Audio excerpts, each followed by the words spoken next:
Hi, everybody. Welcome in. Jason Timpf, Hoops Tonight. We're going to give you a 40-minute rundown of the Lakers, Nuggets, and also some thoughts on Joe Mazzulla, head coach of the Celtics, who's presumably out of work here pretty quick after they get vanquished, probably a sweep by the Miami Heat. You know, my take is I thought the MVP vote became about 30% about Embiid and 70% about anti-Jokic. If you watch Jokic in this series, he rendered Anthony Davis invisible at times. Jokic is so engaged offensively, rebounding, taking the ball up the floor, screen setting, passing. And unlike Embiid, he's not plodding when he gets the ball. He makes quick decisions to attack. He's constantly waving at his players. He makes sure the pacing of that offense, everybody's involved, and he's such a deft passer that he forces you to be alert.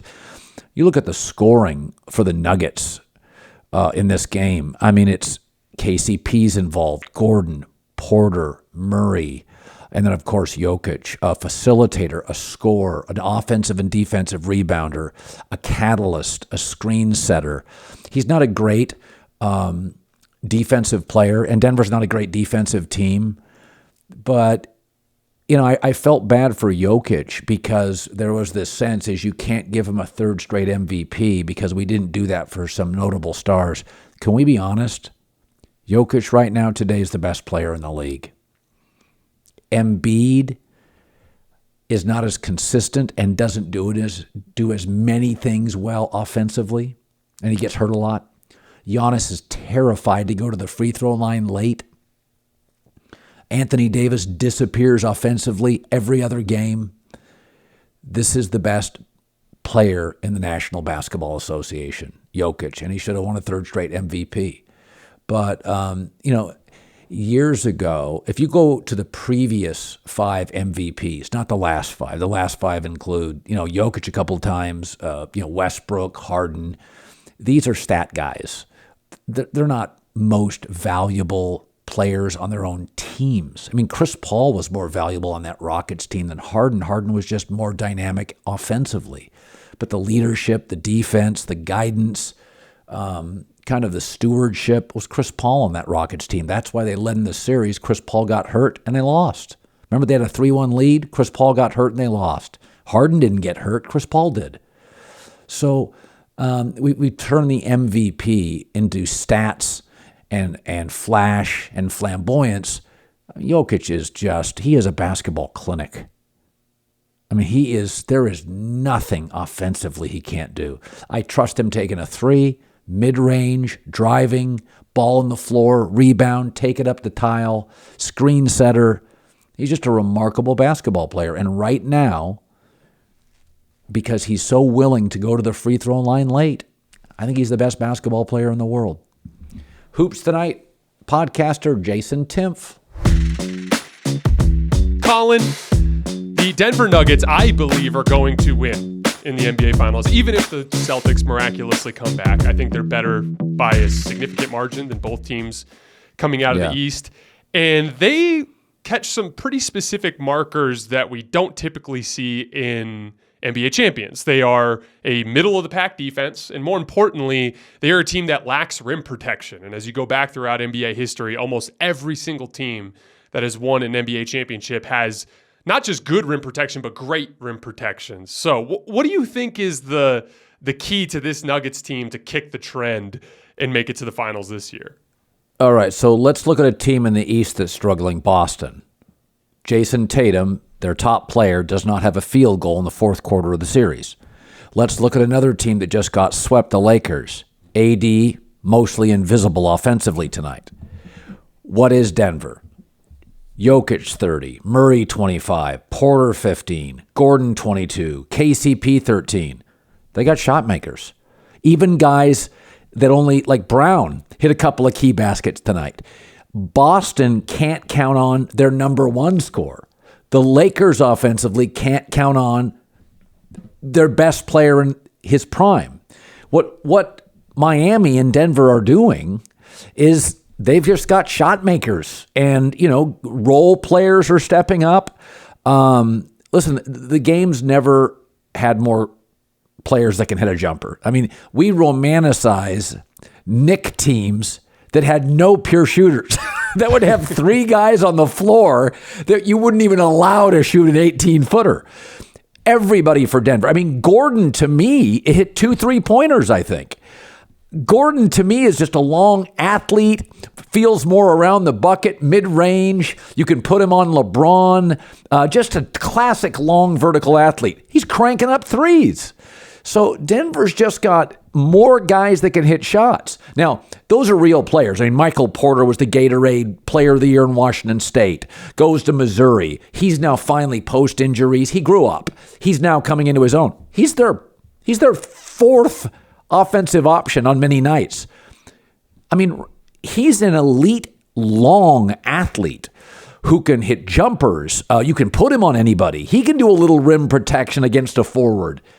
I just think if you look at all of Denver's players, Gordon, Murray, Jokic, and Porter, they're all in their physical prime. All of them. The Lakers' most dependable player in this series, still in his prime, is Austin Reeves. I think AD tends to be an old 30. A lot of bigs. Embiid, they get old fast. So I don't think it's excuses. The better team with more shot makers and more of their elite players in their prime swept an aging. I mean, LeBron was so tired in the second half. I mean, he gave us the greatest old man half in league history, and he ran out of gas. He was exhausted in the end. Yeah, it was driving me crazy listening to Mark Jackson and Jeff Van Gundy backseat drive his entire second half and every decision he's making as he's got 49-9 and 1 turnover. And he's the only Laker that actually gives a shit about winning that game. It was driving me crazy. But I mean, here's the thing: if you're not going to be an elite defense, if you're not going to have elite rim protection, you have to be truly unguardable. And what makes Denver's starting lineup so interesting to me is if you remove any one of the pieces, I think they suddenly fall below the level of offense you would need in order to win a championship. It's not just Jokic. It's the perfectly complementary star in Jamal Murray that in the actions that you run with him makes the action unguardable, but at the same time, he's great at the one thing Jokic is only good at, which is that tough off-the-dribble shot making, right? And so they're perfectly complementary. Add any third defender to the mix, it's not just good shooters on the weak side. It is dead-eye, cannot leave them open shooters on the weak side. And then Aaron Gordon, if you just swap him with Jared Vanderbilt, it all falls apart.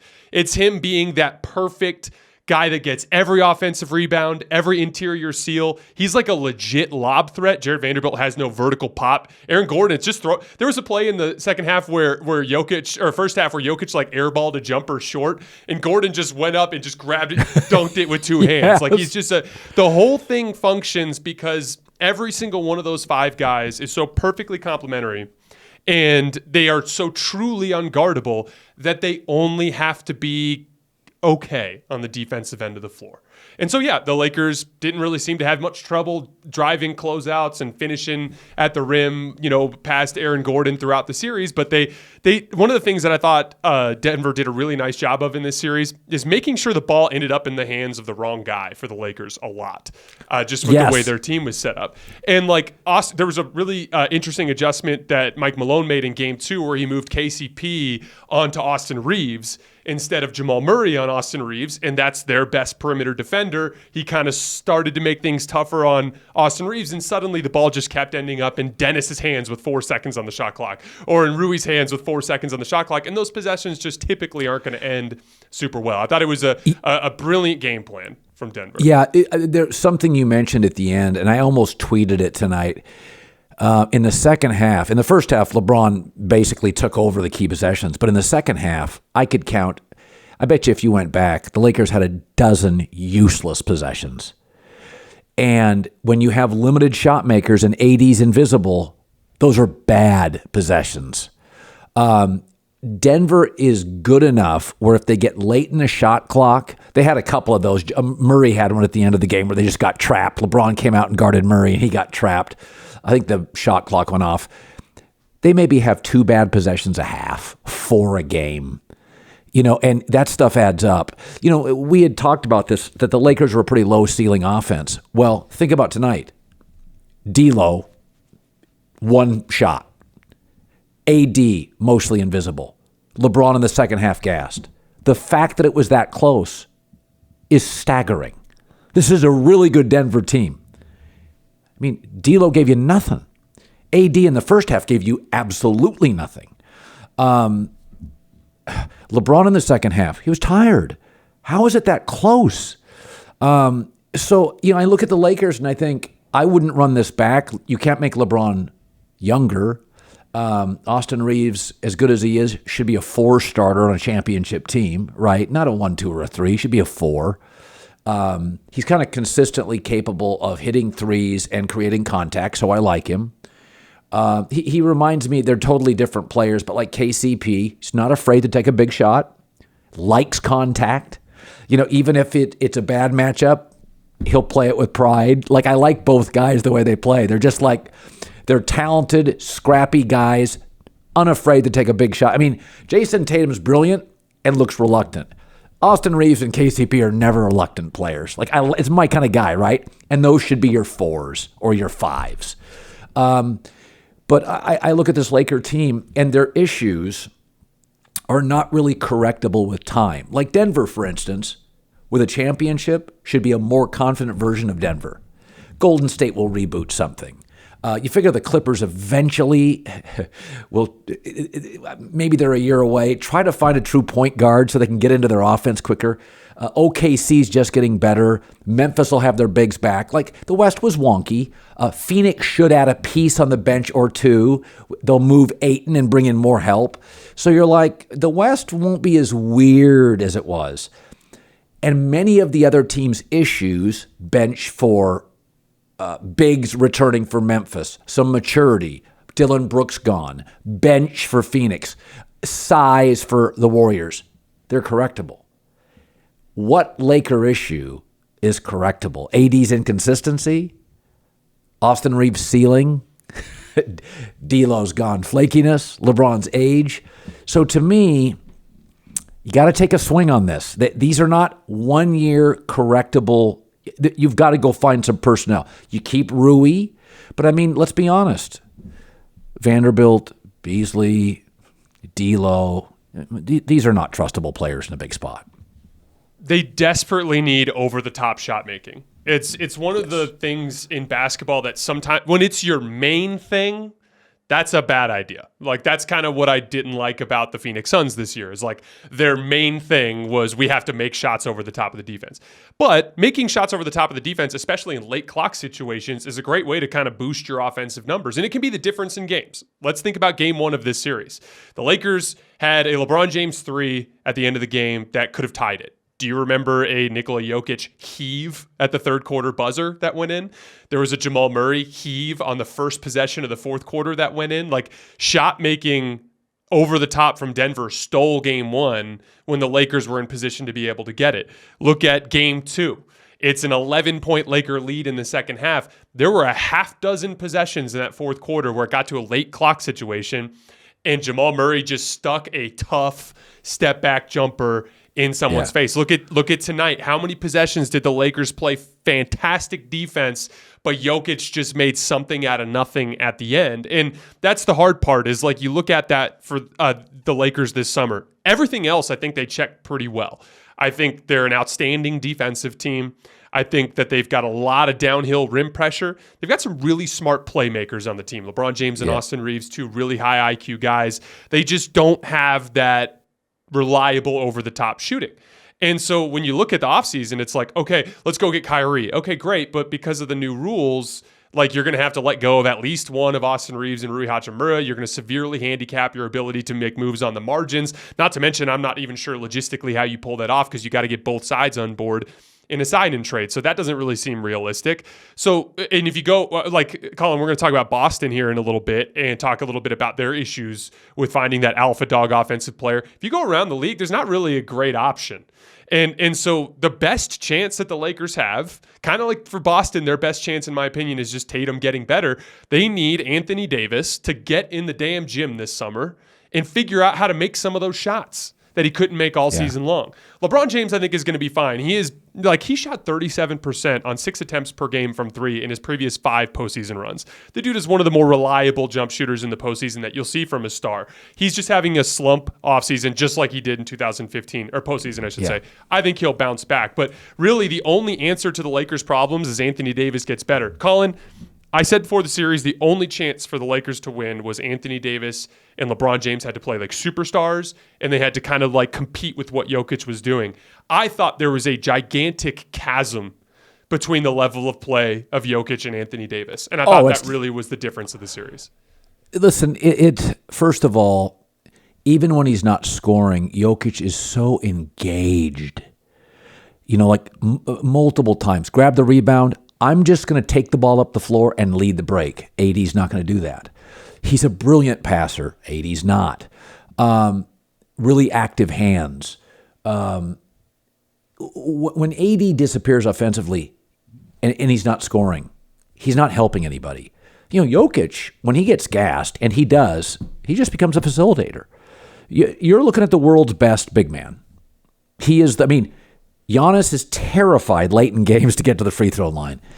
We're talking about the greatest big in the game right now, and it's Jokic. There's no question.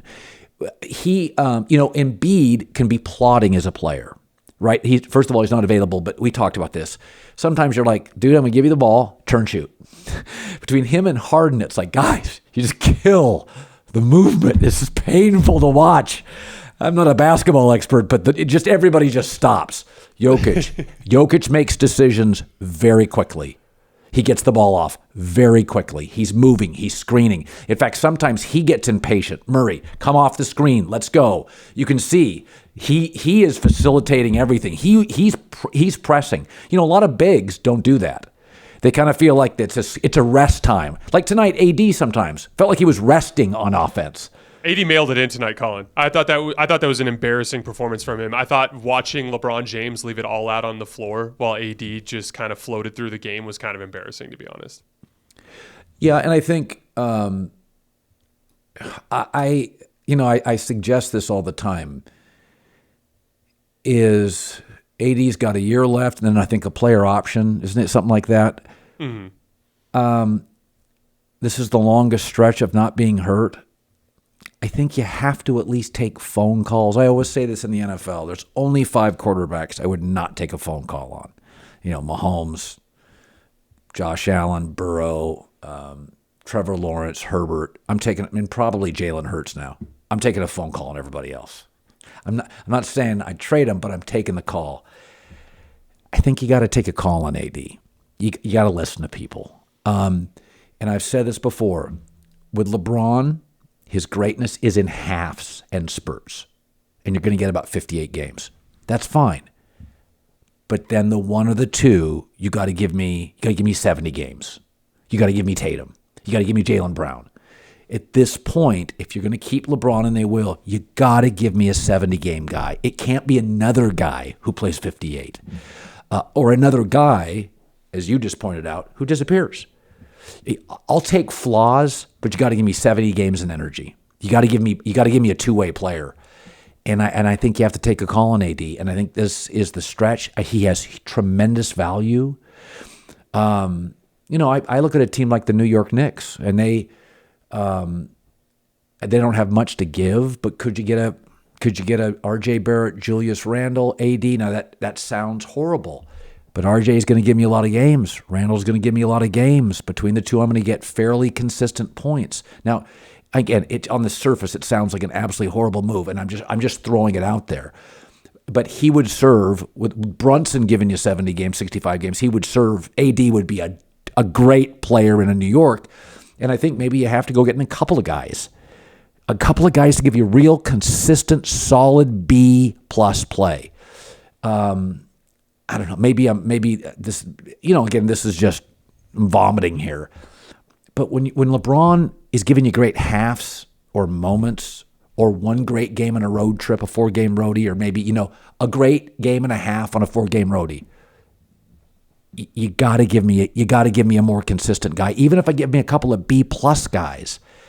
But the AD LeBron thing, I think we feel because they get along and one's a rim protector and one can drive and score. I think we feel like, gosh, they really work together well. I think their personalities do, but their minutes don't, right? Their energy doesn't.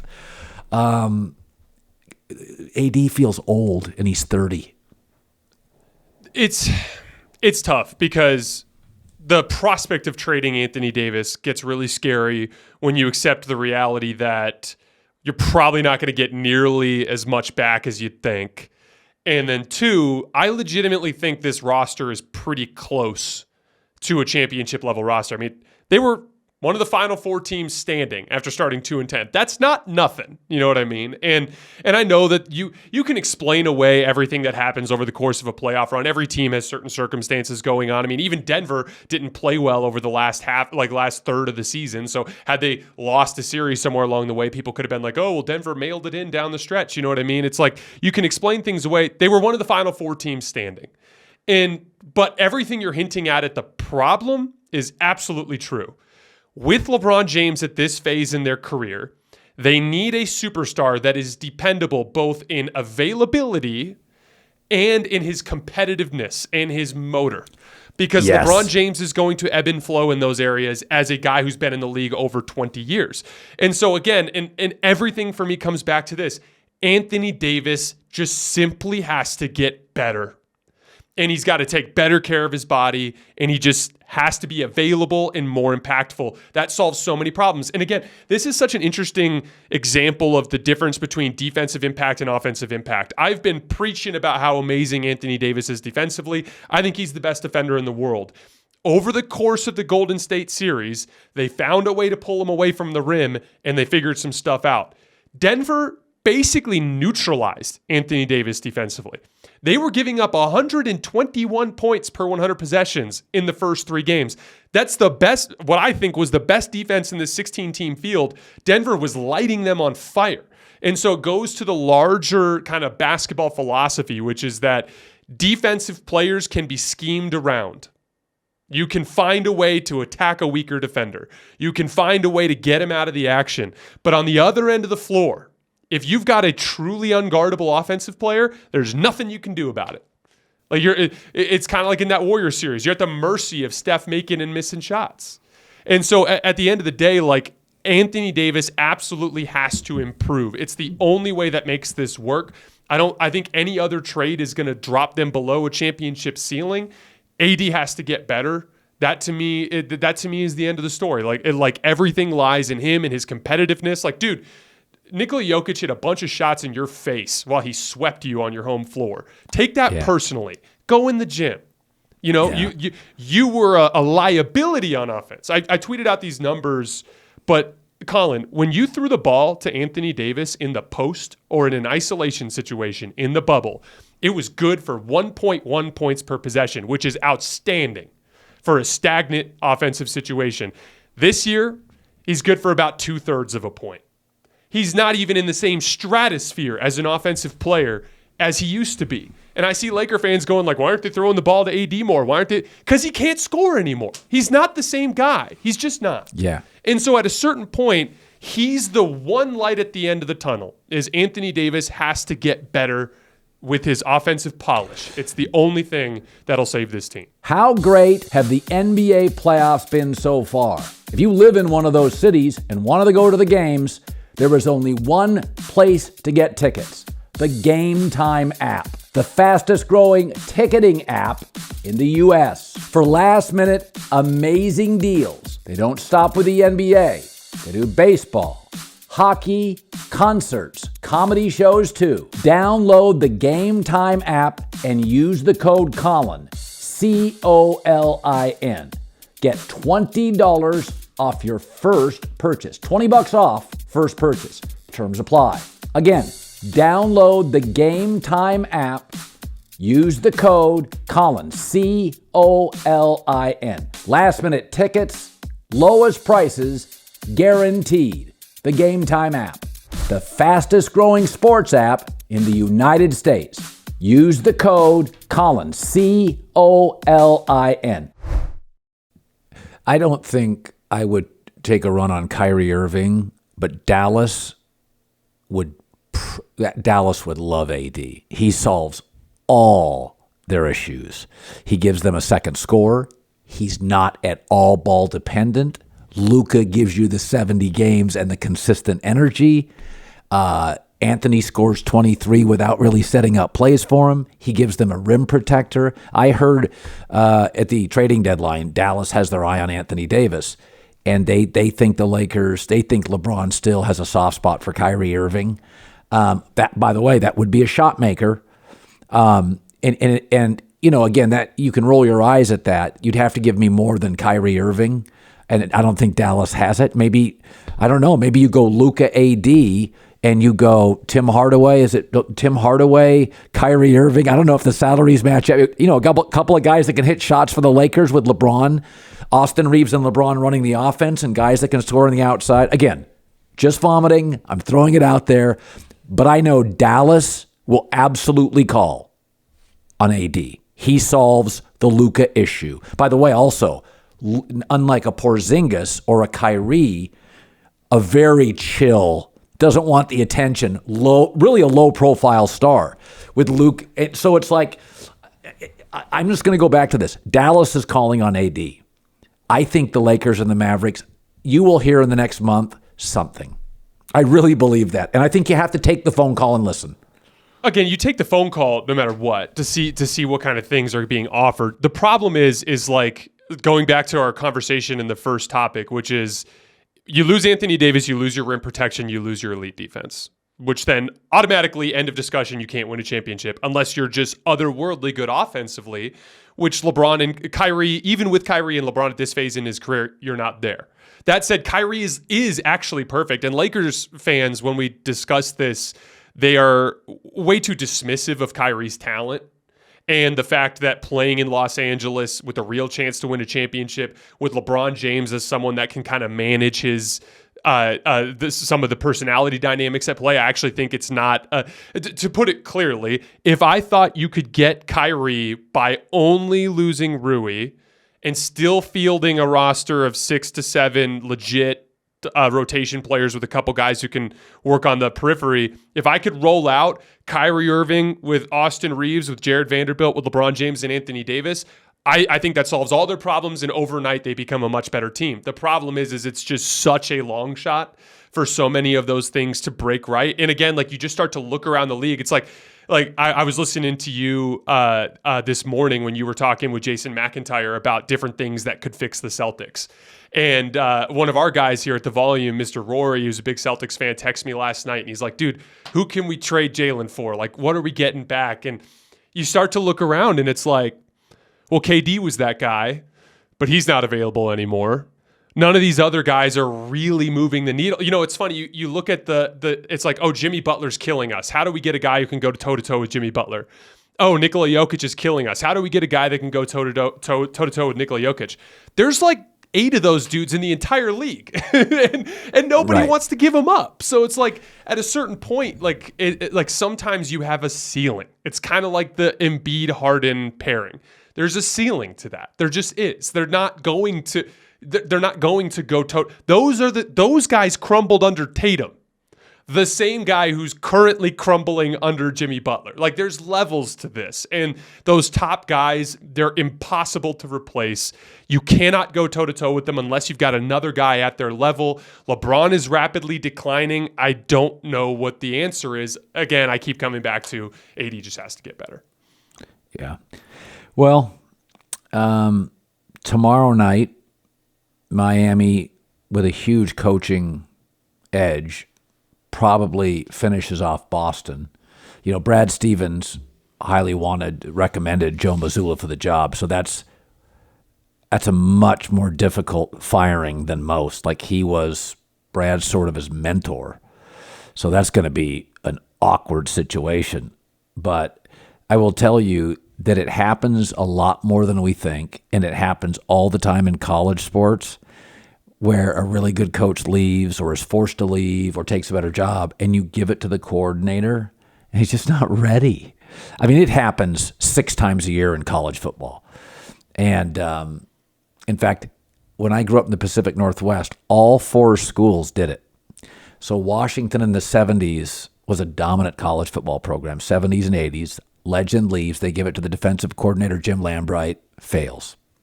Ralph Miller, Oregon State at one point in the 70s, had a top 10 basketball program. Left, they give it to his assistant, Jimmy Anderson. They never recovered.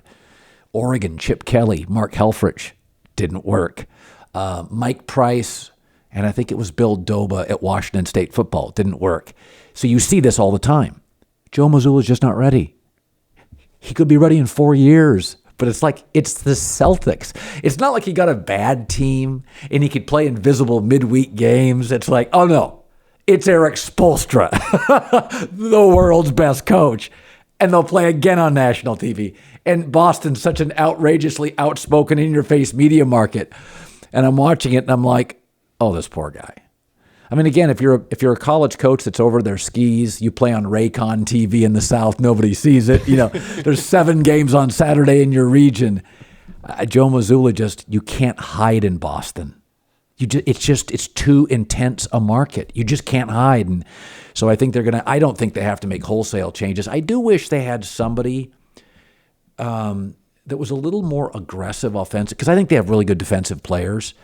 I think they could find a point guard that's not gifted off defensively, but somebody who gets you into the offense.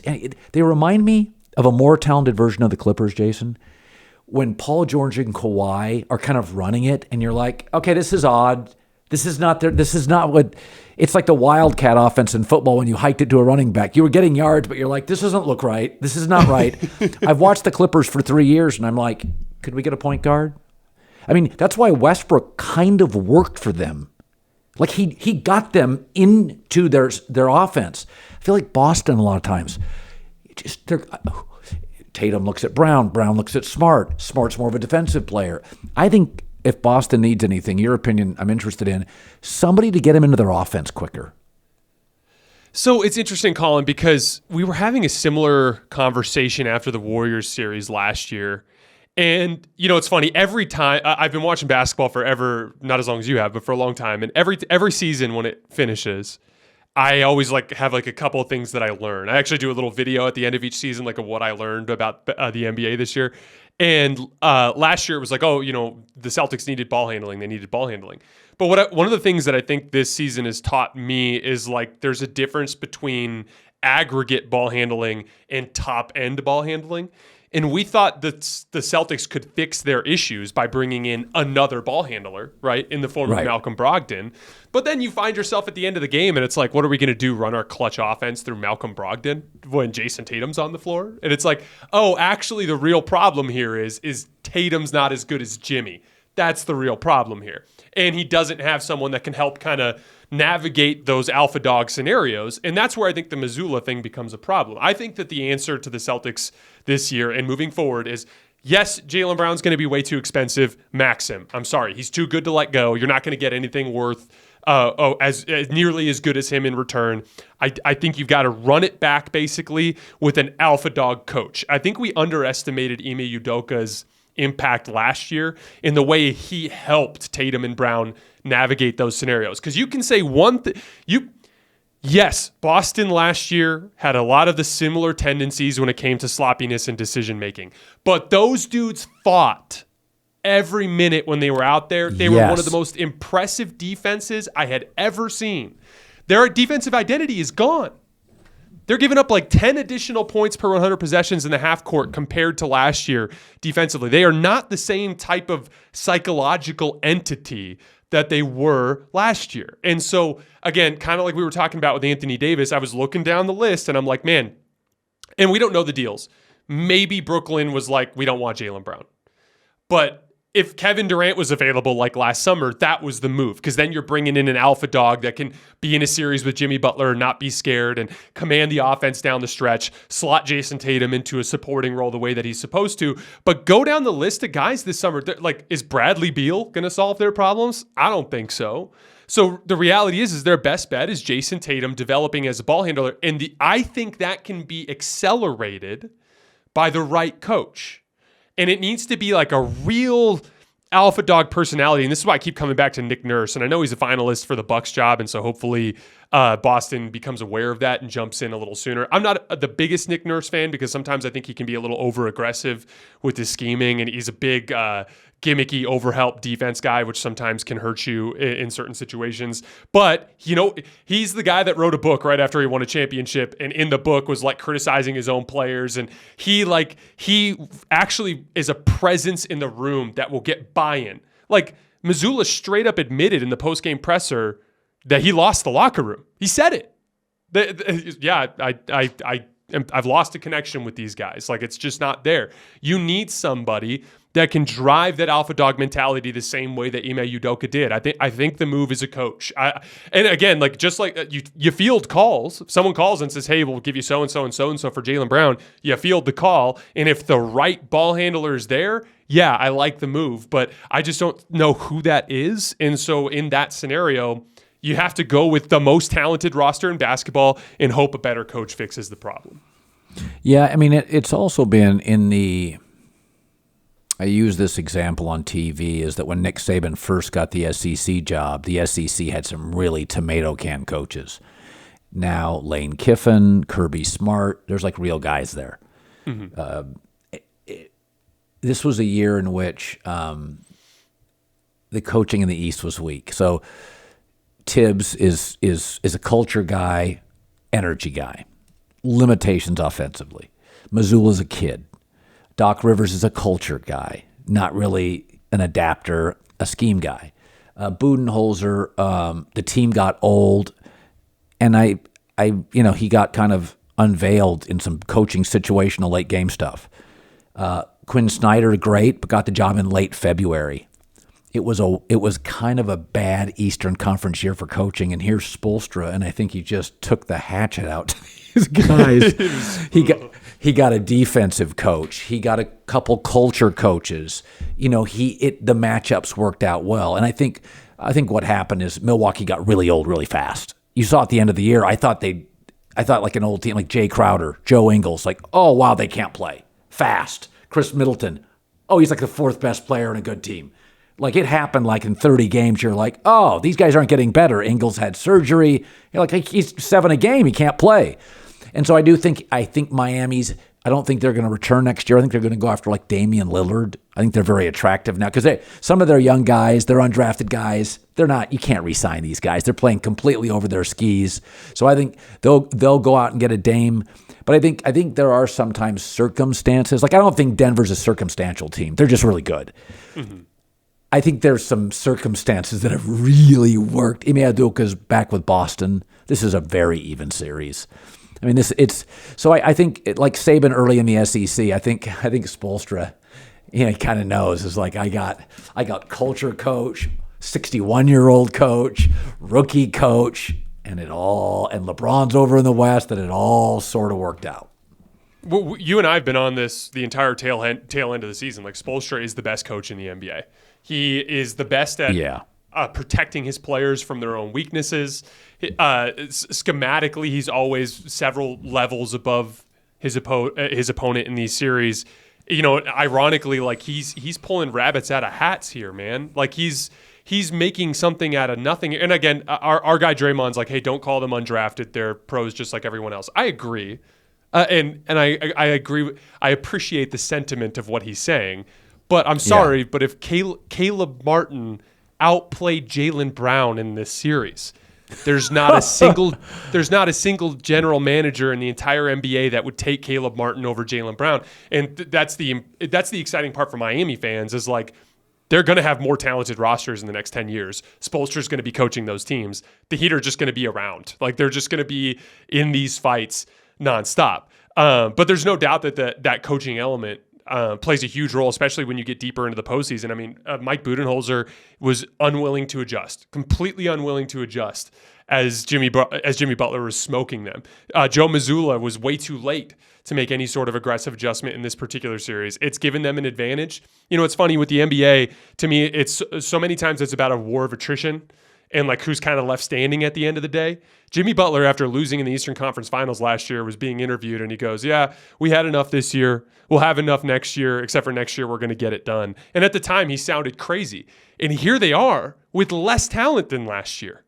And they're going to go to the NBA Finals. They're going to beat Boston tomorrow because Boston's going to quit. And it's like they just happened to stick around while everything else crumbled around them, and now they're 4 wins away from an NBA championship. Miami's one of those teams that we can never rule out in any situation. I don't care if they're in the back end of the play-in tournament. That they were losing in the final 3 minutes against Chicago in the second play-in game. They were under 500 over the last 25 games of the season. There's no scenario where we can write Miami off moving forward. Yeah, and I think going into this series, I thought Boston would win, but I said I think Spoelstra is going to win 2 games. And I also said if I have a better coach and the best player, and then Bam's got to be a top 3 or 4 player, they're going to be. I thought the games would be competitive. I didn't know Spo would win all 4 games. I'll tell you this: Bam's really served himself well. He is so active. Jeez, he is. He's on the floor. He's a little bit like Jokic. He's just around the ball. He's batting it around. He's volleyballing it around. So they get Tyler Hero back next year. I think they need one more. It sounds crazy, that Jordan Poole thing. Like they need another, Damian's better, but, Damian's small. Damian is going to give you about 65 games. Damian's played high school, college, and pro all out west. It'll be a little different. I feel like Boston could be a championship team. You bring Tyler Hero back, Bam, Jimmy Butler. You'll probably keep one of the younger guys. They need one more lethal shooter. And I know people just keep rolling their eyes at Jordan Poole. I heard it was on the Ringer. I heard a clip from Doc Rivers' son, Austin Rivers. He was saying, I know how you guys. He was talking about Austin Reeves. He goes, I like him. He does a lot well. He said, but skill set, he's like, Jordan Poole's like crazy talented. And the last couple games of that series against the Lakers, he played way more under control. He took a mid-range. They're going to take calls on him. I am so interested to see where he goes because I really do look at Miami and I think to myself, I've got a star, I've got length, Hero coming back. Give me a really good 2. I mean, wouldn't you want to play on that team? I mean, one of the great things is you can get your points and your looks in the regular season. Butler's got no interest giving you 36 points in the regular season, right? Like Jimmy is going to compete, but in the regular season you're going to get some looks. Miami's going to be really interesting next year. Yeah, they absolutely need to get him a dependable number 2 at some point. Because here's the thing. I think Denver's going to win in the finals for 2 reasons. Denver's better. And 2, I'm sorry, but as much as I appreciate and respect Jimmy Butler, he can't alpha dog Nikola Jokic. Like that's just not going to happen. I mean, heck, he might not even be able to do that to Jamal Murray, who is one of the biggest irrational confidence guys that we have in the league, although he's backing it up and has been backing it up in the postseason over the course of the last few years. I wanted to do one last thing to shout out Eric Spoelstra because I think it's been one of the subtle kind of differences in this series. Matchup attacking is one of the most important parts in the NBA playoffs when it comes to, picking on the weaker defender from the other team. And the way the Heat have been doing it is so smart because they'll just have Jimmy bring the ball up 35 feet from the rim, call for a guard-to-guard screen to get, whatever small guard he wants to attack, whether that's Derek White or Malcolm Brogdon, and he'll kind of go over to the right side of the floor. And Eric Spoelstra will just completely vacate that side of the floor and tuck all 3 shooters on the other end and then leave Bam Adebayo just kind of flashing back and forth between the dunker spot and the semicircle. And so now the entire side is cleared. And because of the defensive 3-second rule, they can't actually bring a help defender over unless they go all the way to the other side of the paint so that they can step in and out and not get a defensive 3-second call. As a result, it's leaving Jimmy Butler on an island, and he's got all kinds of space to operate. And it's funny because you watch Boston attack switches, and it's like, okay, Jason Tatum's got Gabe Vincent on him, so he wants to attack. So well, he's got the ball at the top of the key, and Jaylen Brown's standing right there, and Malcolm Brogdon's standing right there. And so Jimmy Butler's just digging down into this driving lane, and whoever's guarding Malcolm Brogdon is digging down into the driving lane, and Tatum's just kind of staring at the guy, and he just doesn't know what to do. They lack that sophistication in their matchup attacking, which has allowed Miami to get away with putting weak defenders on Jason Tatum and Jaylen Brown throughout the entire series. And on the play that I'm talking about with Jason Tatum, he ended up kind of dribbling the ball around a little bit, pump faking, and then throwing the ball right to Jimmy Butler, who intercepted it in the passing lane and running the other way. And so, like, these kinds of things really do make a huge difference. They do, because Eric Spoelstra is consistently setting up his players for success, while Boston's players are floundering and their coach doesn't really know what to do about it. It's the difference between the most talented roster beating literally if you ranked the 16 rosters in the Eastern Conference or in the playoff field this year, where you put Miami, middle of the pack at best. It's made a gigantic difference in this series.